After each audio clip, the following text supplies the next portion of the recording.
The North. Known for its industry, hard-working and innovative people, we are the engineers of the past and always look for solutions for the future. Our Creative North wants to celebrate that and show the world what we can do.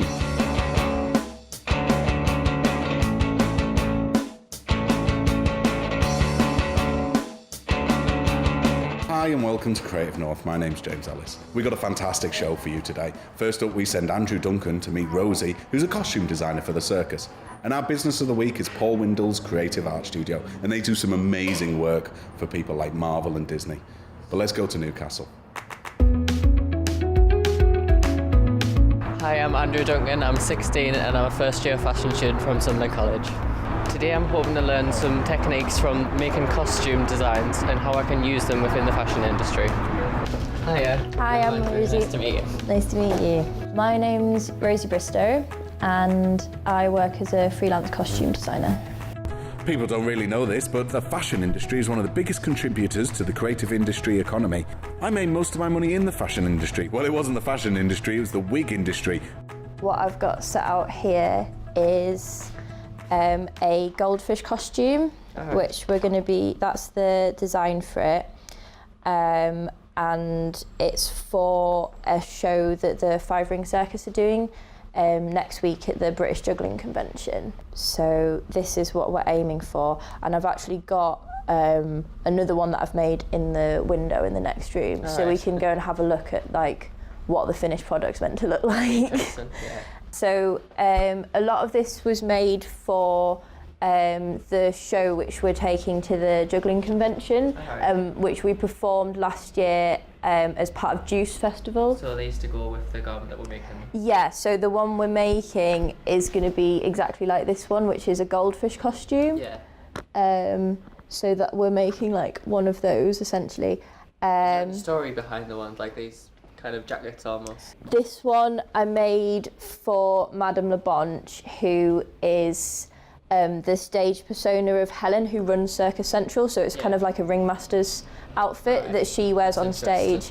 And it's actually the first thing I ever made for the circus because I started off just volunteering for them.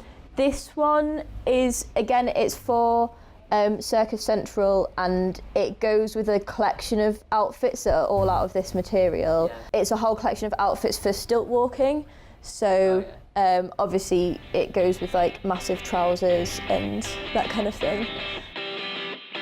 Obviously Rosie's very talented, and after showing Andrew around her studio, they get down to doing what they do best, sewing! Okay, so this is what we're aiming for as a finished product. So what we're going to do first is just cut out the basic body, legs, arms out of the yellow, orange lycra. So if you, it'd probably be easier if you like come around this side actually. So if we cut out the fins now, we just need one of each type because it's asymmetrical. So one of those, and then one of these cut on the fold. So that's for like the big center one. So just go for like as close as possible to the original shape out of that bit. So I just had like a mad week where I was like, I really want to join the circus. And I emailed a couple of different circuses, one in Newcastle and Gifford Circus, which are like a proper touring circus based down south, saying like, I'd really like to intern for you. And both of them got back to me. So I've been working for the Five Ring Circus for like a year and a half now, and I started off doing the LeBonch show with them, which was about circus history in the northeast, and I made the tailcoat that's in the window, the black and white one, for them. And they're just really, really lovely people to work for because they have such like mad projects and like interesting ideas. And you end up just like, there's never like a dull moment because all the kind of costumes that they want making are just so interesting and different. if people wanted their performance outfit to look like normal clothes, they wouldn't pay somebody specifically to do it. So pretty much everything I make is either a weird creature or it's like historical costume that you can't buy in the shops. Yeah. So I've got So it was like unique things. yeah, it's always unique. So like everything I make is bespoke. So if you pin that out.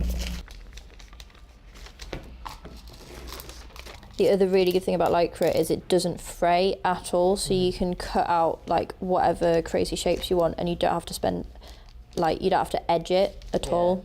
So it's really nice for doing kind of like weird bits like that. More or less anything out of it. Yeah, you can cut any shapes and you don't have to edge it. Like, so it's really good for decorative layers, or like if you're making something in a rush and you can't be bothered to like hem, you don't have to hem anything. Yeah. Have you ever worked with Lycra before? No. Yeah, I'd like. With velvet. Yeah, Hard. I'd never touched it before because I think before I started doing circus stuff, I was always like, oh, Lycra's dead tacky. Yeah. But it's just so useful. I've like come round to the idea of it because it's like you can't. There's like nothing else you can really use that works that well. What a lovely goldfish costume it is. I hope for the lucky goldfish it's for has an unforgettable night. That's the foot. Is weird. It like works the opposite way around to how you'd expect. But yeah, so basically, it cuts along this line. Right. So anything over that edge will just get cut off.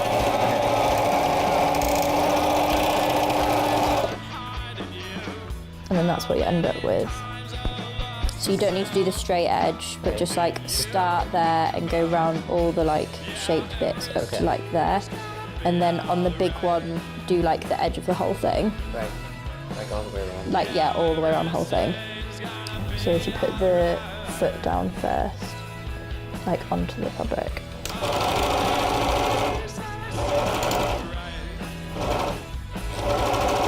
Can you see there? They're kind of like floating off the edge. Yeah. So it doesn't matter if you cut off a tiny bit. Yeah, that's absolutely fine.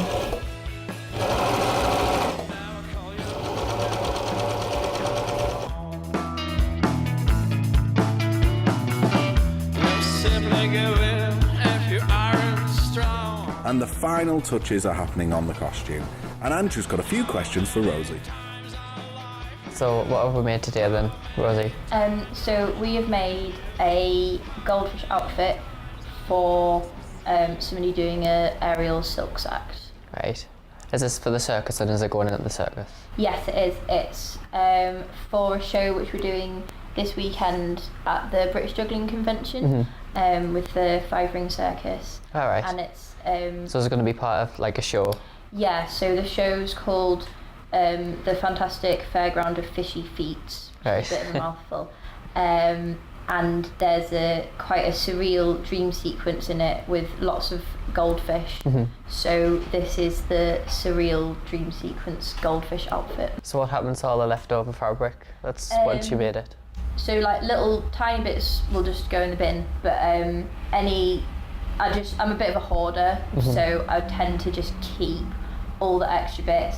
And then Never know like when you might need them. like it's really good for making repairs, or like this where like the costume we've made today, it was completely out of just leftovers from the last time we did that show. I didn't have to reorder any of the fabric, we just had it in the cupboard, like just in case. So it is really worth holding on to things. Costume design tends to be more like dramatic, I think. Yeah. But whereas normal fashion can be dramatic, but it's more like precise. Yeah, I think you're right. I feel much more comfortable doing this side of it because it's got to make a really big impact. Yeah. But from like really far, like 3 meters away or whatever. So I find I enjoy it more because it's all about making a big impact, and you don't have to spend hours like getting all your seam allowances. Yeah. And Like, whereas with like straight. fashion, there can be a full collection to like give off a message, whereas this one garment gives us the one message. Yeah. I think that's quite like effective when it's done that. Well, anyway, thanks for today, Rosie. It's opened my eyes a lot to the world of costume design, so thank you. Well, I came in as a fashion student, just being focused on fashion in the world of fashion. But I've had a different insight in today about the costume design side of it. Before I used to design things and just think solely what they looked like and not if they were going to be used as a purpose, like for a purpose. I'm going to think more of what the garment's actually going to be used for rather than what it looks like.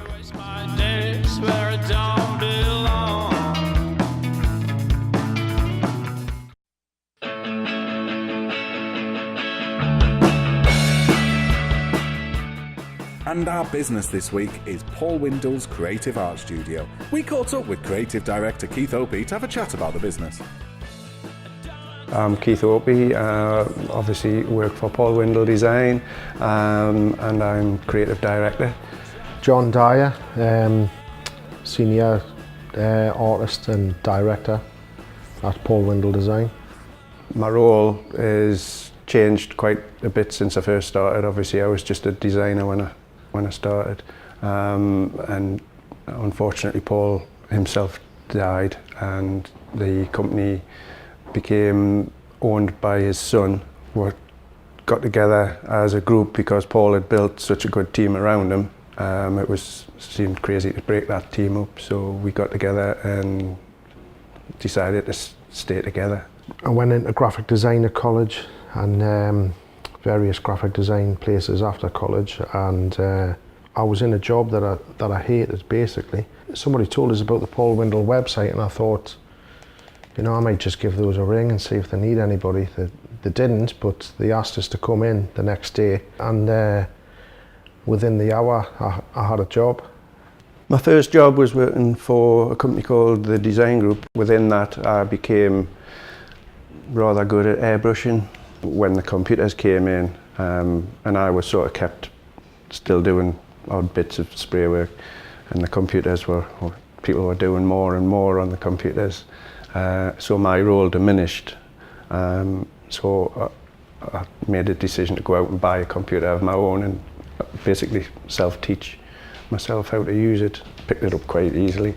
Once I learned enough, I decided to look for extra work elsewhere, and Paul Windle started to use me as a freelance artist. Looking at Paul's sketches, he had all of his sketches out on the boardroom table, and I was just blown away at the speed he was doing them, and you know, I could appreciate every mark he had made on those pieces of paper, and I just thought, I want to be that good. You don't realise you're getting better till you look back at old work, and I could look back at a piece I've done 6 months ago and I just think that's rubbish.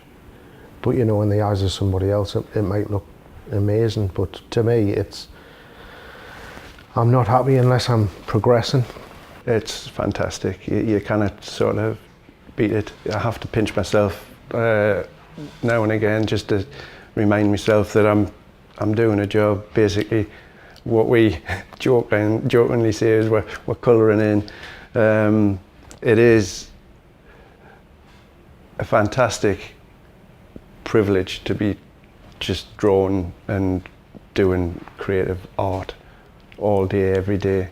You never know from day to day what you're going to be working on, so it's always a fun challenge coming in. Every year when we go to the fairs we see our work on the shelves, and it's nice to see how proud our clients are of that work and how much they're pushing it, and I still get quite excited when I see it. Drawing skills are the first thing we look for when looking at young kids' work. We get lots of stuff sent through. Creativity comes from the pencil, I believe. I would say first and foremost is get a good portfolio of work. Even if you don't think it's good enough, just put it all in. Some of the sketch work is more important than the finished art. You can see something within the sketch work which you think, oh yes, there's potential in that. It's just creative mind and application, and it doesn't matter what you're working on, whether it be drawing or whether it be something 3D. It's just creative work at the end of the day. Certainly the North East has a little sort of pocket of skills that have come from this little satellite of Paul Windle Design. I didn't think I'd be working somewhere like this, not in Newcastle. When people ask and I do tell them, that they don't believe us. Yet when I tell them I'm ranked number 2 hide and seek world champion, they seem to believe that, but not that I do work for Disney.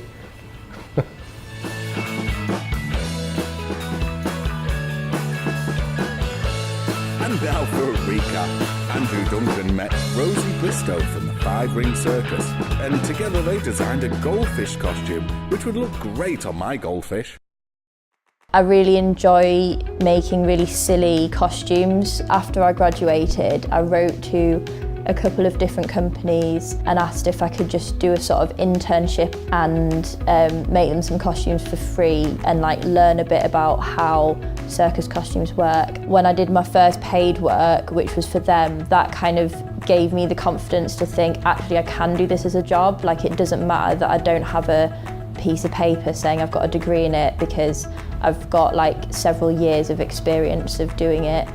And from there I've like branched out, started doing some vintage stuff, some alterations, and doing a lot more circus costume for different performers as well. I got taken on to do a project with Circus Central, and the first really big project I did, which these goldfish costume were for, I really enjoyed that as a project because I was given control of the whole budget and I had a team of volunteers helping me with it. So that was my first kind of taste of being like head of a department. I've been working with a grant organisation called the Key Fund, who fund young people to do projects that either furthers their education or furthers their like career in some way, and it's really open, so the kind of criteria you have to fulfill are like quite vague. Me and Ruth and Becky, we've had 3 grants from them so far, because if you get the first one, then you're allowed to apply for like twice as much money the next time, and then twice as much money the next time after that, so it kind of like lets you do bigger and bigger projects. The next project is something I'm currently working on, which is teaching LED programming to make light up costumes. I got the money for that through the Key Fund. I'm going to be running that as a workshop on the 18th of April and the 2nd of May. I've stayed around in Newcastle because of like all the nice little communities you can tap into. There's just loads of opportunities because everybody's really friendly, and I hardly advertise, like it's all word of mouth. And I think Newcastle's special because the nearest circus school outside of Newcastle, I think there's like one in Edinburgh and there's one in Blackpool, but like in the northeast, Newcastle's like a real hub. I really enjoy working with performers because you get to see your creation on stage. It's amazing seeing how that really is like a big part of a show. Like the visuals are so important.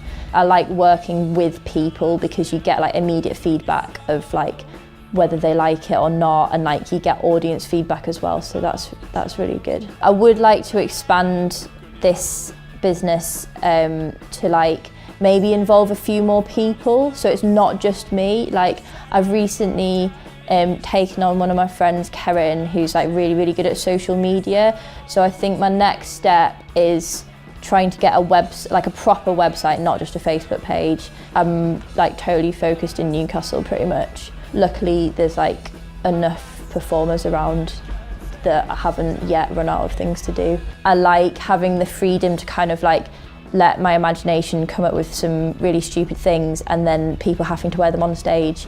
And I just find that really enjoyable, and I find that a lot more gratifying than just like, I don't know, making like a pair of trousers, for example. I really like the kind of ridiculous aspect of it. What a fantastic day we've had here with the Five Ring Circus, and I think Andrew's learned loads about costume designing, and it's amazing that these things happen right here in the Northeast. That's all we've got time for this week, and I didn't even know there was a circus here in Newcastle, and it's great to see Andrew develop his skills in a different discipline to what he's learning at college. Now if you want to get involved in Creative North, the website is below, and get in touch. All right, see you later.